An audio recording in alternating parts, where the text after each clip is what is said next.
liječnik sam se obvezao, dao sam zakletvu da ću doprinositi zdravlju ljudi i tako se trudim što više ljudi postaviti na bicikl za svakodnevne vožnje po gradu, jer svaka vožnja, osim što doprinosi zdravlju svake osobe individualno, doprinosi i zdravlju okolini u gradovima.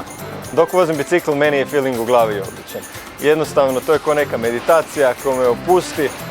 Još kao student sam primijetio da kada idem na ispit tramvajem ili autom, dođem na ispit puno nervozniji nego kada dođem na ispit biciklom. Jer jednostavno bi se uvijek proventilirao, prodisao. To je jedna lagana tjelovježba koja opušta um i tijelo.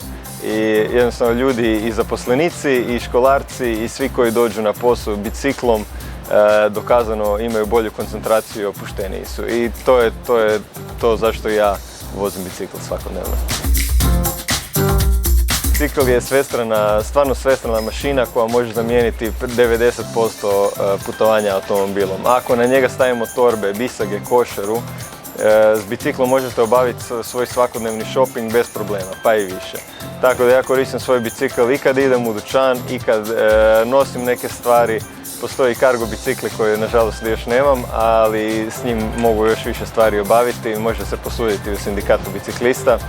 Ali stvarno je to jedna svestrana mašina koja vas vodi od treninga, od škole, možete voziti djecu u vrtić s njim, a i obaviti svoj dnevni shopping.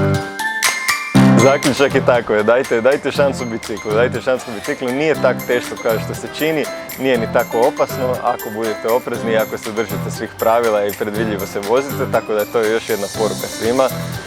Osvijetlite se po noći i vozite sukladno zakonima, ali svakako dajte šansu i svidjet će vam se.